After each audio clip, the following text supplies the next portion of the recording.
You're listening to the Bearded Theologians podcast hosted by Matt Franks and Zach Bechtold.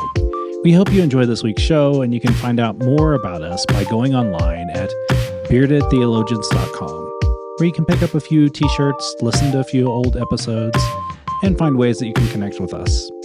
Thank you for listening. You're listening to the Bearded Theologians podcast hosted by Matt Franks and Zach Bechtold. So this week on the podcast, we are going to talk about holy disruptions when God changes our plans. So Zach, as you think about that, what are some things that come to mind for you? Yeah, certainly. I think about each and every day of my life. These are not the plans I had, but I'm grateful for them, right? Like on a very personal level.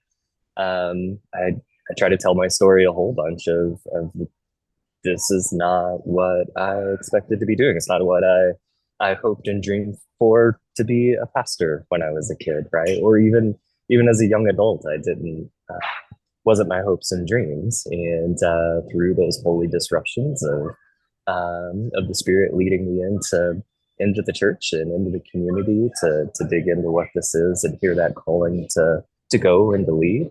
I mean, yeah, changed my plans deeply. And then I can see, throughout the last 22 years of doing this, the places I've ended up physically, here in Bozeman and Montana in general, everywhere I've lived.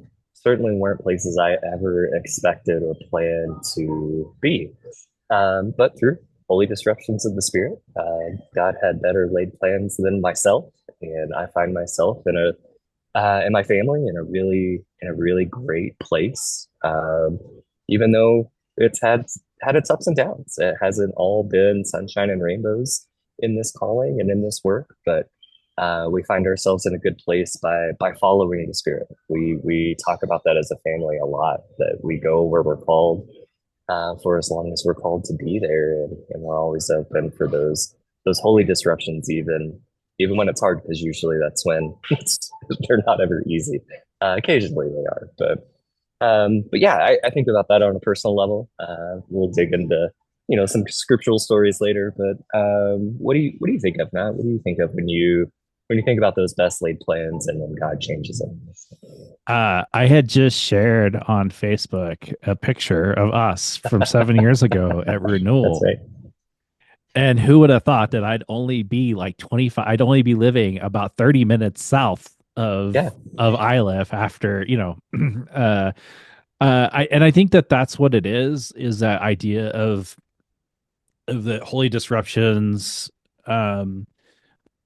when we lean into allowing God to work on us and through us, we will never know where we're really going to end up. We think we may know, but that often quoted verse, for I know the plans that I have for you, says the Lord, in Jeremiah 29:11. Right. It's usually a lot of times taken out of context, but yet the idea of when we are in tune with God and allowing God to call us, to use our gifts and graces in certain places, when we let go of ourselves and allow God to guide us, then it will take us to places we never thought, and definitely lead to some disruption in our life. I mean, I never would have thought that I would leave Oklahoma. I mean, I'm not gonna lie, like I was born there. I thought I would die there. I mean, I still may die there, but I think that when we really lean into God, and we can see it throughout all of Scripture, when God is calling someone, you hear those famous words, "Do not be afraid," and when the people actually let go of their fear, it's amazing to see how God works on them and through them, and all the things. And so, Zach, as we unpack that more, maybe what's a scripture story that you may know that speaks to you? It's kind of ringing around in your head right now.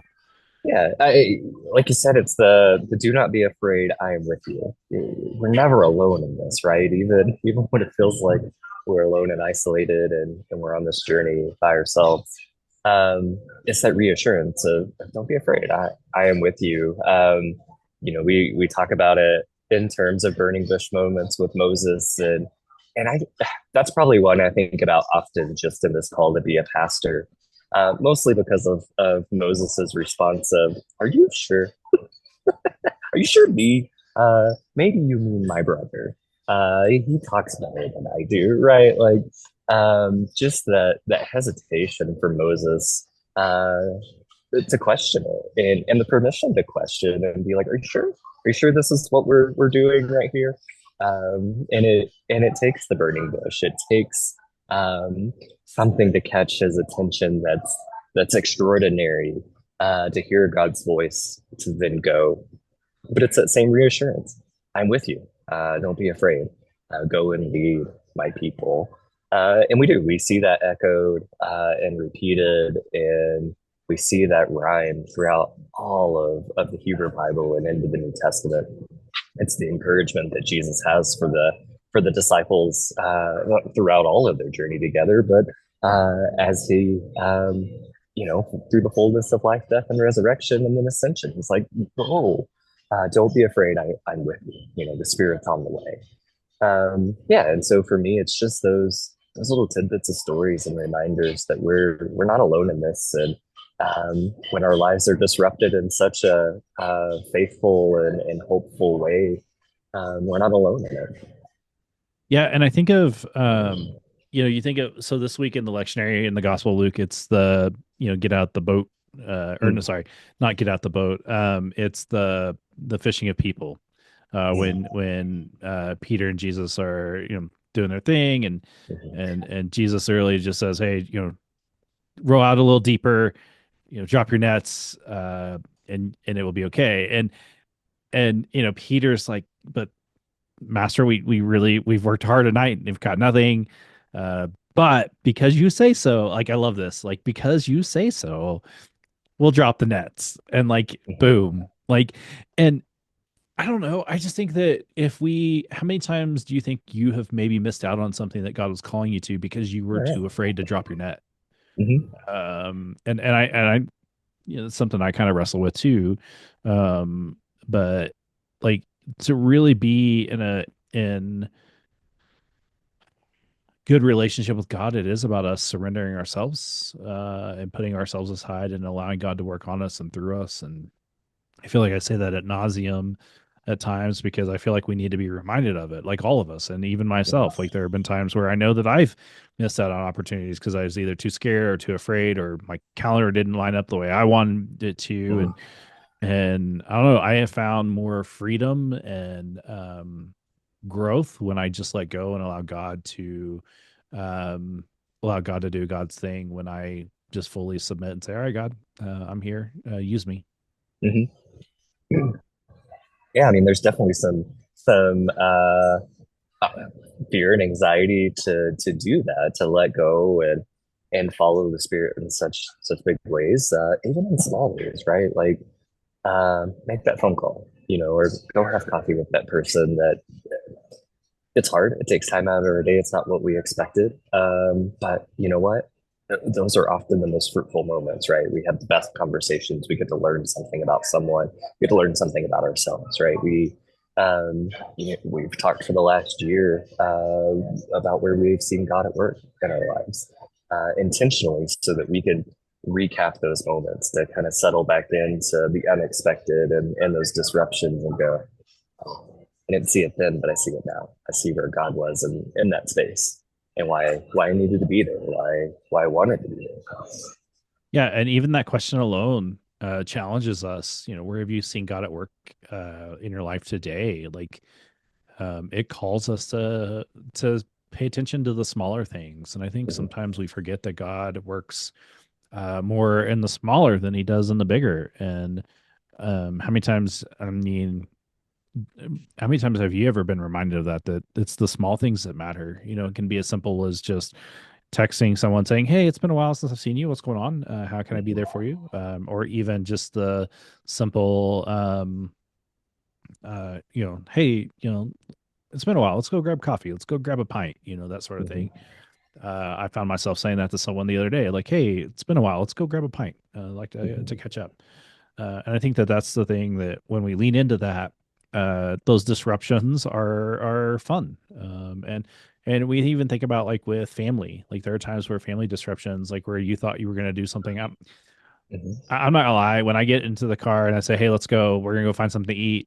My whole goal is just to like we're gonna go find something. And who knows where we'll end up? Whether we'll end up in the Mhm. Springs or downtown Denver or wherever, because we may just have yelped something that like, oh, we haven't been there or we haven't tried this. And I think when we let go of our plans and we allow to be led by the Spirit, it does really mold us, and that's really who we're called to be. I think sometimes we Mhm. forget that. I uh planning a mission trip right now, and I always remind myself that when I sit down with everybody and I hand them the itinerary, I say, hey, a good mission trip leans into the Jesus attitude of blessed are the flexible for they bend.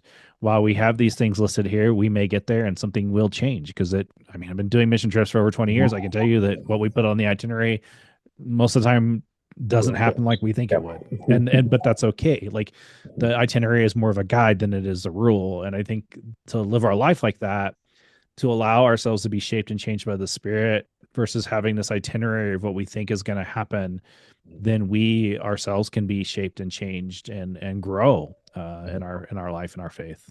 Mhm. And I think that's the hard part with these disruptions, right? And why they become disruptions because we're holding so tightly onto what we want or what we thought was or what we thought could be. There's some hope and value in that, but also let's loosen up a little bit. Let's lean into that flexibility and see where the Spirit is at work, where those nudges are, where those less than gentle pushes may be to go and to be on a holy adventure rather than seeing it as a holy disruption. So, Zach, where have you seen God at work in your life in the last few weeks since you've been Yeah, healing from surgery? yeah, all over the place. Yeah, I had surgery 3.5 weeks ago. Oh no, 3 weeks ago yesterday, and um,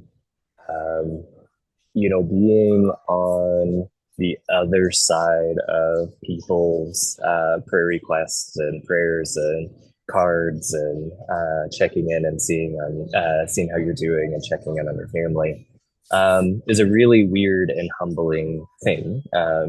It's not the first time I've ever had surgery. It's the first time I've ever had to be out because of a medical thing. And the love and care from people in the church and in the community was just it was really helpful. It gave me permission just to sit and heal, and knowing that they were praying for us, thinking about us, sending food, sending gift cards so we could get food. Just all the folks that reached out in many many ways and gave me space to heal because it was rough for 10, 12 days before it got even kind of tolerable. So uh, it was nice. It was like I said, it was very humbling, but definitely see and felt the Spirit moving through all of that and the prayers and just like I said, text messages and all of the ways that people reach out in really simple ways made a big difference.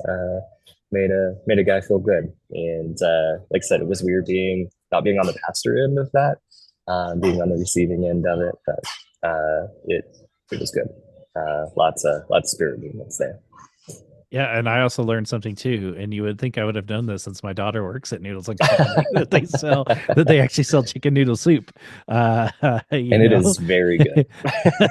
I didn't know that they did. And then Laura was like, "Yeah, that's one of our best selling items." And like, you never told me that this was an option. So, Yeah, it uh, is very good. I will add that. I've added that to my rotation when I do eat there. So, Yeah, I mean, I only have two items, so it's that one now and the buffalo mac and cheese. If Noodles and Company would love to sponsor us, we'd be glad to talk about that's that. right. So, if when you're listening with your AI, feel free to do that. That's right. For me, so we started a cantata. We're starting practicing for our Easter cantata, and so this last Sunday was the first Sunday I've been able to make practice, and it was just so much fun. One, it helped me use a part of my brain I don't use as often as I used to. I started out as a music education major, so I was all things no music, and when you have to stretch a muscle that you haven't used in a long time, it hurts. And so there were times where I was not singing well or singing in the place where I should have been because I just wasn't like my brain had not wrapped around its head around singing in those spaces. And I had a good time, and it just, I don't know, there was just a sense of community that was nice to be a part of.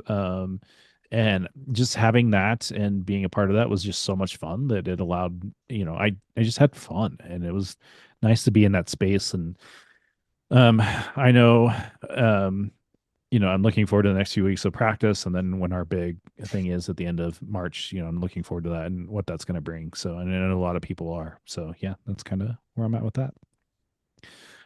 We want to thank our listeners for listening as we are in the thrust of year 9. This would be about the time that we really kind of kicked off the podcast in full terms like we do now. We first started out, we tested the waters and we were doing every other week or other things like that. But now, we've been doing this for 9 years, and we were just grateful for our listeners and listening. And thank you for all those that comment on our YouTube or Facebook or wherever, or send us messages or whatever. We're grateful for you. And don't forget, you can buy some items at thebeardedtheologians.com. Just click on buy stuff and you can do that. You can listen to old podcasts. We even used to, back in the day, we used to have people come and guest write for us. Right. And you can find those as well. There's some really good stuff on there. I mean, you have to dig a little bit, but they're there. And so thank you for listening. For the Bearded Theologians, I'm Matt Franks. I'm Zach Bechtel. Thanks for checking us out. I want you to subscribe and like this video and push that thumbs up. Thank you for listening to the Bearded Theologians podcast. Don't forget to like, subscribe, and share on all social media outlets. You can check out old episodes and more information at beardedtheologians.com. Thanks for checking us out.